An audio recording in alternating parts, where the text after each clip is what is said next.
Bonjour, mon nom est François Guillon. Bienvenue dans notre terre locale.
Il court plus vite, là, le petit agneau, le petit chevreau.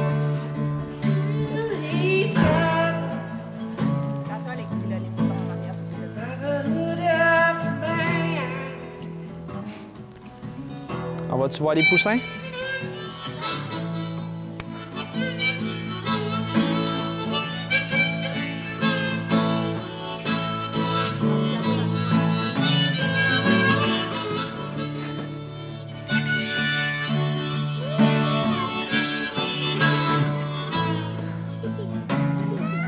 Je pense pas que tu vas l'attraper, Alexis. Il est rendu trop grand maintenant.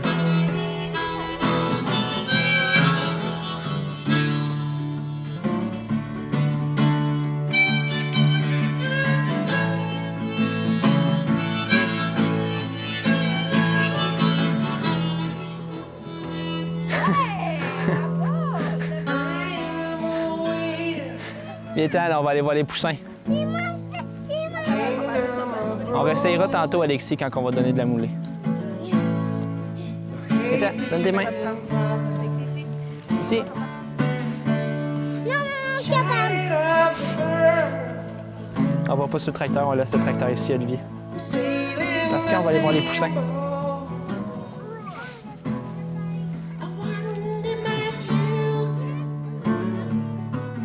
Dans les bras? Ah non, pas.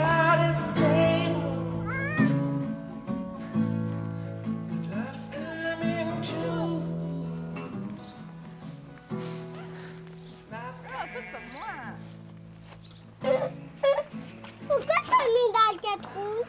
Parce qu'on va aller chercher les oies et les canards. On va les mettre dans la cage pour les amener dehors. Ils remarquent tout. C'est pourquoi ça? C'est pour attraper les canards.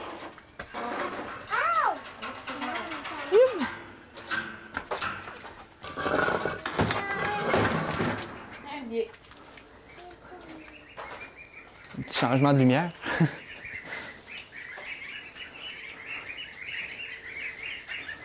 T'es capable de les attraper, hein? On va commencer par donner de l'eau et à manger.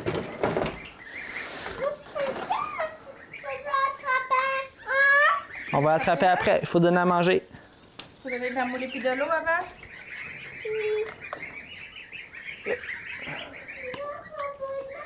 Oui, attendez. Oh, tu me fais ça. Hey, attention, ça là, il vole.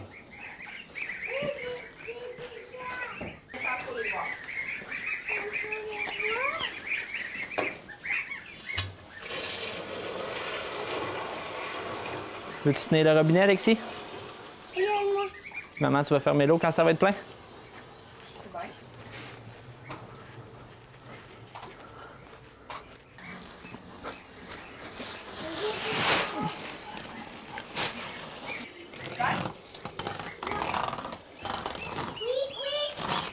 Bravo. C'est bon? Oui. Mets-le par là-bas. Pas que ça mouille partout. Attention, mes amours.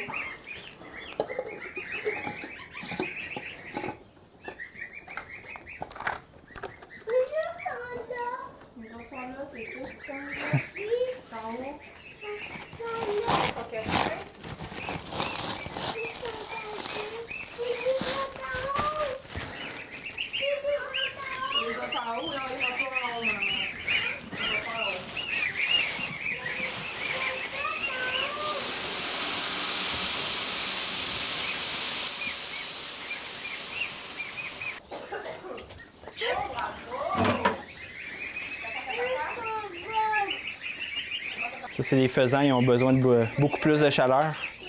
Puis vu que les volières au deuxième étage sont à air ouverte, ils n'ont pas assez de chaleur encore la nuit. Je suis obligé de les laisser là-dedans.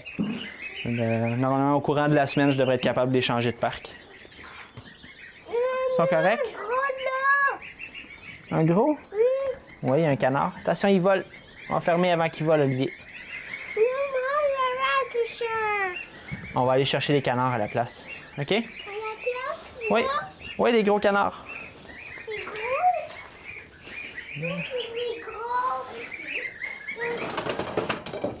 Attends.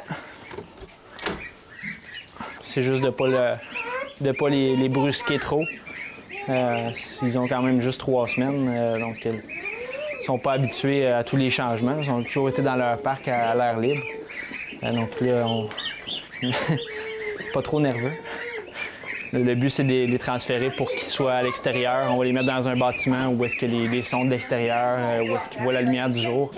Sinon, c'est un trop gros contraste. Les mettre en plein soleil, surtout à 30 degrés comme aujourd'hui, on aurait de la perte, puis ils ne trouveraient pas nécessairement l'abreuvoir. L'abreuvoir, il est dans le parc. On a beau les mettre à côté. S'ils ont peur, ils vont figer là. Ils vont rester pendant une journée sans boire. C'est moins bon pour leur croissance. Parce qu'en les mettant à l'intérieur, l'abreuvoir est juste à côté. Ils ne peuvent pas se cacher. Bravo, Alexis! Vas-y, tiens-le fort. Doucement dans la boîte.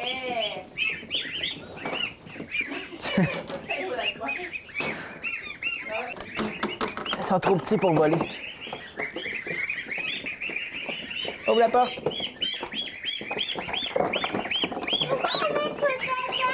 Parce qu'ils vont aller dehors. On va les mettre dans le poulailler avec les dindes et puis les pintades.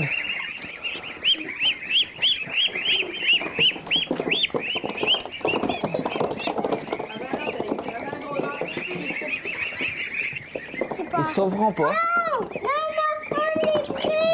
Non, il n'est pas pris. Ils font juste passer leur tête, ils ont peur dans la cage. On va les amener en arrière tout de suite. Yep.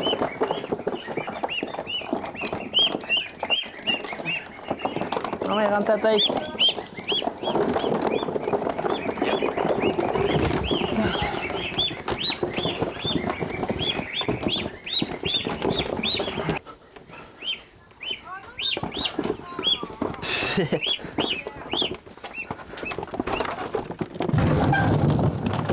Peux-tu surveiller dans la remorque, Alexis? Peux-tu remarquer dans la remorque, Alexis? Oui, en avant. Ouais. C'est bon? Oui. Non, appuie pas sur le gaz. C'est papa ici. C'est bon?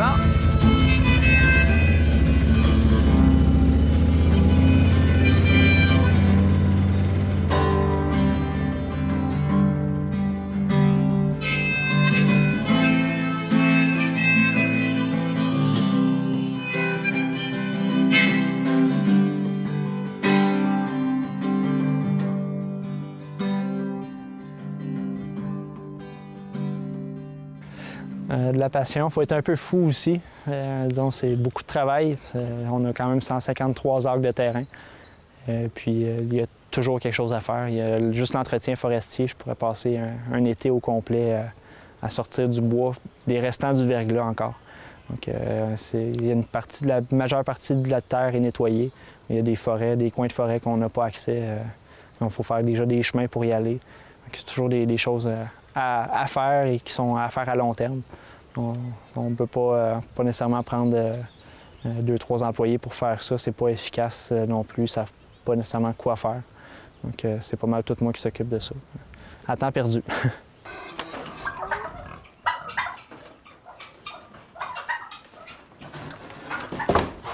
Ils vont faire des poussins. Yep.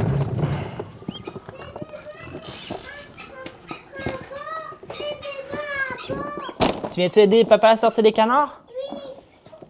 Oui. Faire attention pas que les autres oiseaux y sortent. On les met par là, par là-bas. OK? Veux-tu en prendre un? Oh! Il est gros, lui. Hop! Ouais, ils vont être mieux ici.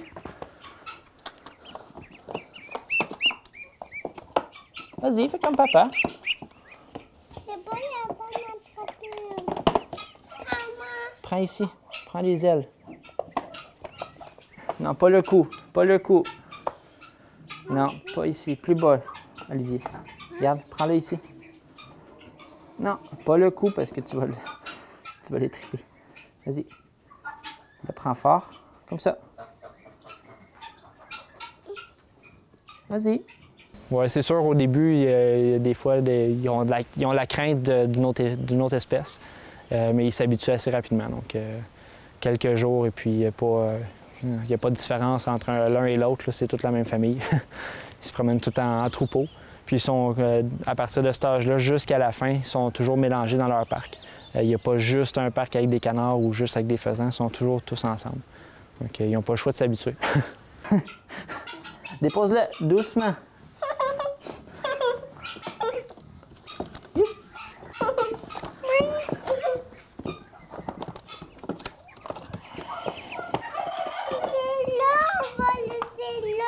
Oui, on va les laisser là. Quand ils vont avoir grandi encore un petit peu, on va les sortir dehors.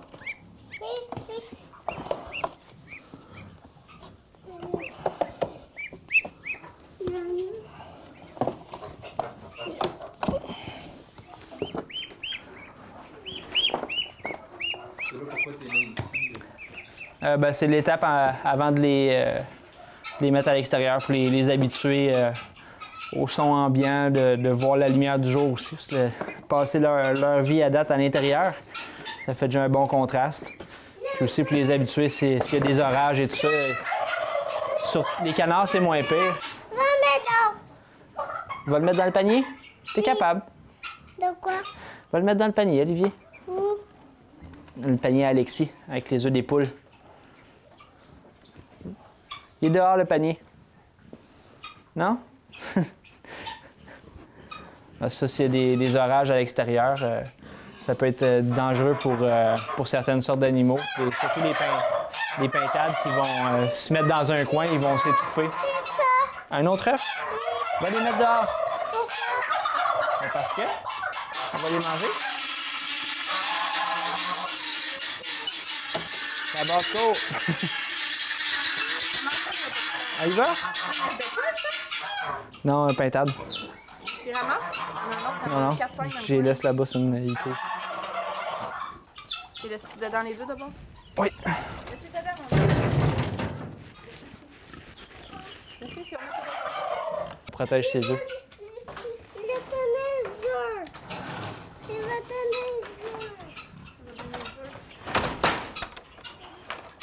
Ce qu'on a transféré, là, c'est des canards. Il y a des canards puis des oies. Les oies, j'en ai pas attrapé aujourd'hui. Je vais les transférer un petit peu par petit peu à chaque jour. Puis on a dans la grange, on avait les faisans aussi. Au deuxième étage, il y a 300 pintades qui étaient en attente de se transférer dehors aussi. Non, n'embarque pas, Non, on va aller voir n'embarque les pas. poules. Non, on va aller voir les cochons avant. Les cochons? Ah, va nourrir les cochons. Tu donnes de la moulée aux cochons?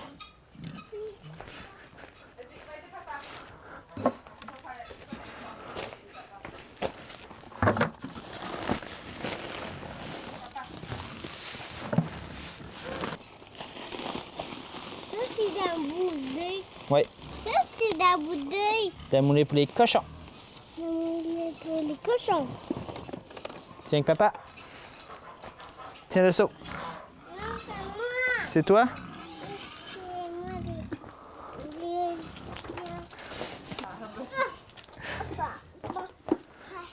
T'es capable encore?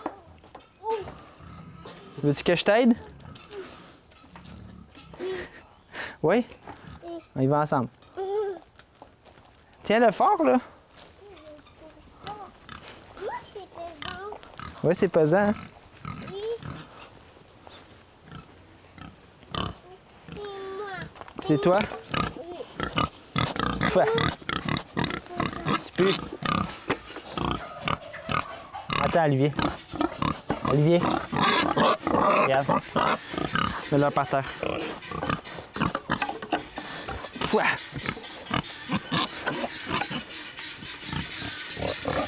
Le papa, il peut te donner le seau? Ils ont beaucoup faim.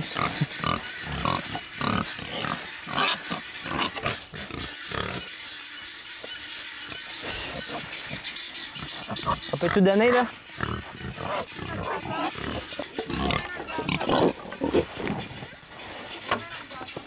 Là, ils vont être tranquilles.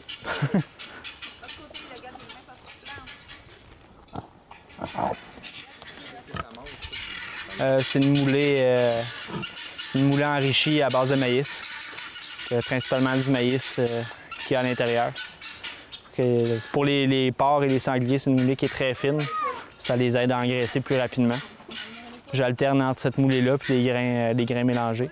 Puis on a tous les restants de table aussi, les parures de légumes, les parures de viande et tout ça. C'est omnivore, ça mange vraiment de tout.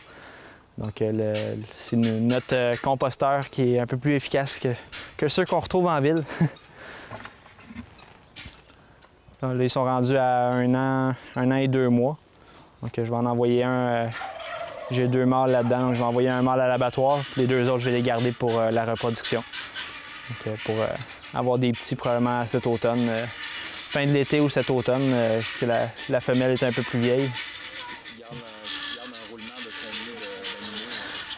combien d'animaux? Au niveau des sangliers, je fais une portée ou 2 par année. J'en ai amplement avec ça. Des fois, ça peut être... il y a des années qu'il n'y a pas de petits. Si le mâle et la femelle ne sont pas compatibles, donc on peut être privé d'une année. Bon, on prend d'autres producteurs dans ces cas-là. Sinon, au niveau des volailles, on fait environ 1500 à 2000 volailles par année. Donc, selon les productions, selon ce que je fais aussi. Donc, je fais un petit peu moins de volailles vu que j'ai commencé l'agneau et les chevreaux un petit peu. Donc, pour diversifier. On va aller voir les poules. Quand les poules sortent, ils vont pondre dans la paille à côté. Alexis, viens voir ici. Là, ils changent de place. Ils changent souvent de place quand ils sortent, les coquines. Mais je sais pas. C'est toi qui vas me le dire s'il y en a. Il y en a combien?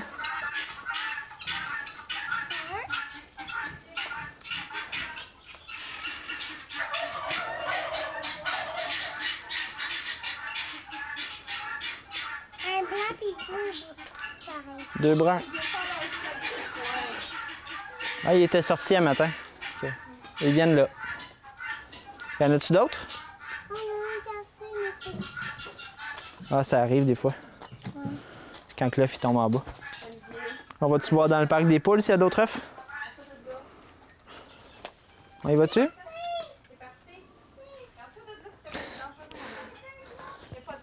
Non, il n'y en a pas d'autres. Papa, check en haut. Il n'y en a pas. Papa, il les voit. Vas-tu voir là-bas? Ça, dans le parc des poules, t'en as laissé un encore. Ça, les poules, on fait la rotation, on les change à peu près aux 2 ans pour qu'il y ait un meilleur taux de ponte. Plus ils sont vieilles, moins c'est régulier. Donc, en faisant le changement comme ça, on s'assure d'avoir suffisamment d'œufs à la ferme. Je les reçois demain, la prochaine batch. On va là-bas. On va ramasser là-bas. J'ai dit, c'est montré pour qu'ils prennent en photo. Pour qu'ils prennent en photo? Hey, Olivier. Mais c'est pas une photo, c'est une vidéo, Alexis. Prends 2. Mais t'en as déjà un? Tu peux le montrer toi aussi? Olivier, tu veux-tu monter lui? Oui. Montre les 2. Ça, c'est pareil. Allez, monte-les. Monte-les. Mais il les a déjà pris, Alexis. Dans le panier. Puis là, c'est sûr qu'avec 4 œufs, je fais pas grand-chose, mais c'est pour nos recettes pour la table champêtre. Donc, on transforme vraiment tout. Donc, normalement, avec 14-16 poules, on est suffisant pour ce qui est des œufs, pour les gâteaux et tout ça qu'on fait ici.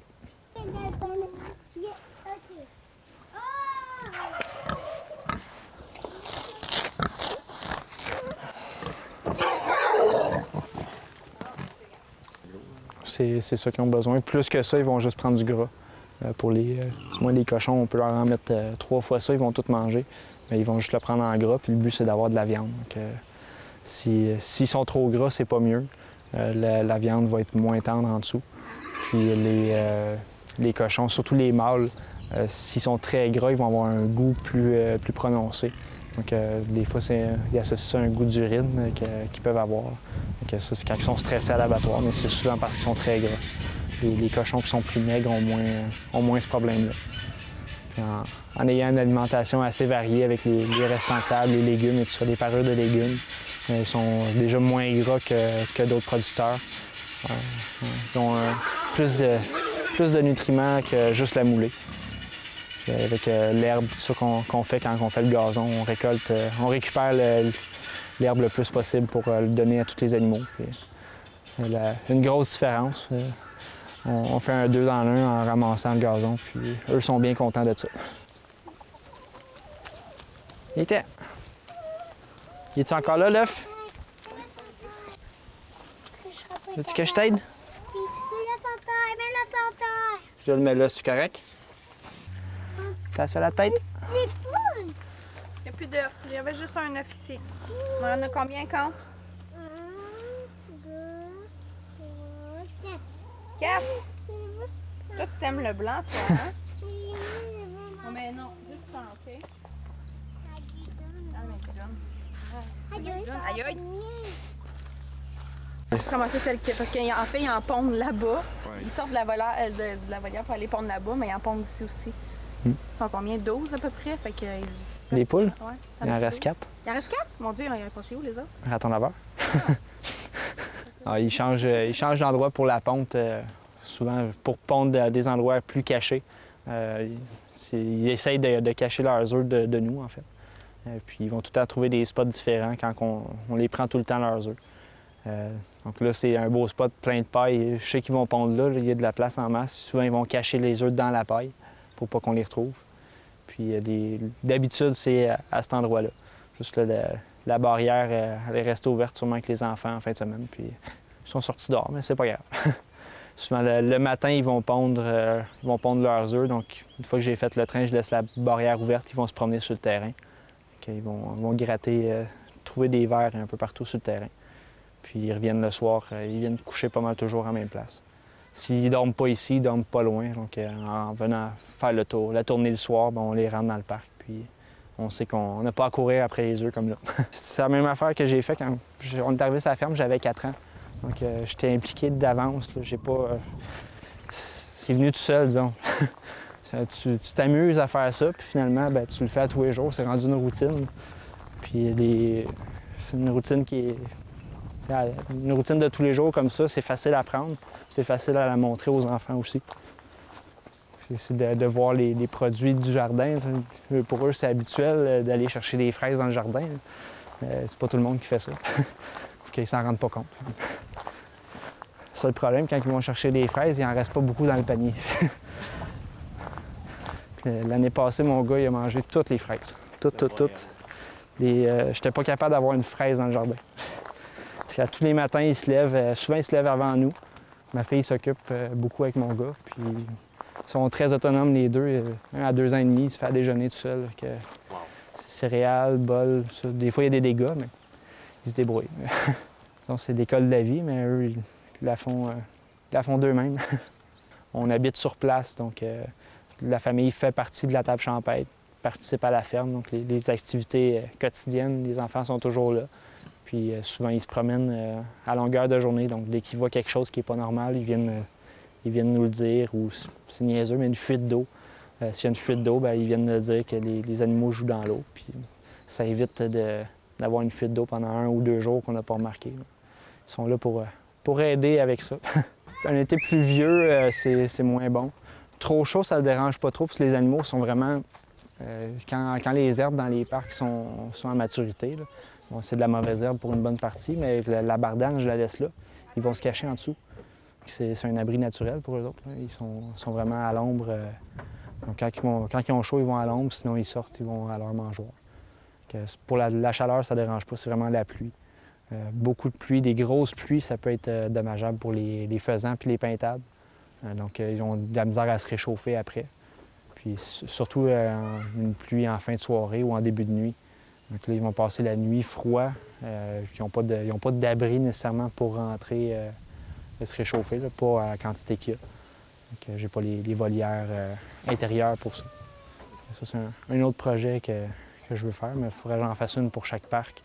Donc, chaque animal qui vont être dedans, bien, ils ont tel âge. Donc, je ne veux pas mixer les âges et commencer à devoir trier les volailles au moment de l'abattoir. Quand il y en a 600 pintades, c'est comme, je l'ai-tu pris, je ne l'ai pas pris.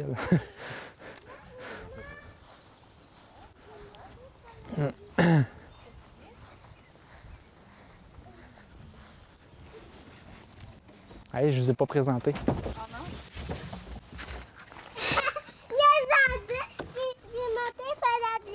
Mets ton chapeau, on va te dire t'es qui, toi? C'est qui, moi? T'es qui, toi? Moi. Comment tu t'appelles? Olivier. Olivier comment? Olivier Guillard. Faut que tu parles au monsieur? Olivier Guillard. T'as quel âge? Wow! Montre tes doigts. Dis quel âge que t'as. 2 ans de 4 ans et demi. T'as 2 ans et demi? 2 ans et demi. Ouais. 2 ans Ouais, bravo. et demi. Faut que tu le montes en haut tes doigts, on les a pas vus comme il faut. Papa, il commence à avoir un nid d'abeilles. Où ça? Il commence à avoir un nid d'abeilles. Encore? Donc ça, c'est notre petite famille. Donc il y a le petit dernier, Olivier, Alexis, ma grande fille de 5 ans, et puis ma conjointe, Cynthia. Bonjour. Notre routine matinale avec la famille, c'est un peu ce que vous avez vu aujourd'hui. Quand il y a les gens qui viennent manger aussi, habituellement, les enfants, ils viennent dire bonjour, bon appétit. Hein? Ils vont toujours, des fois, ils aident à servir aussi, hein, desservir. Ils commencent à aimer ça. Hein? Ils commencent à aimer ça à la ferme. Mais moi, je fais beaucoup de biscuits. Toi, tu fais beaucoup de biscuits, ouais. T'aimes ça, les biscuits au chocolat. T'aimes ça cuisiner, en fait. Ouais. Les biscuits, dans ton ventre. Toi, t'aimes ça faire les biscuits? T'es comme papa, t'aimes faire la cuisine? Ouais. Toi, qu'est-ce que t'aimes ça faire, toi? Madame Poterie. Non, toi, qu'est-ce que t'aimes ça faire avec papa le matin? Faire des traiteurs. Ouais, faire du tracteur, hein? Olivier il passerait sa journée à faire le gros tracteur, oui. Hein, le tracteur. Puis quoi aussi? Le tout petit traiteur. Le tout petit tracteur, c'est ça. Puis le tout petit traiteur. Ouais, Olivier, lui, ferait du tracteur toute la journée. Fait qu'Alexis, elle passe la journée dans la maison à faire des biscuits, puis Olivier, ben lui, il fait du tracteur dehors.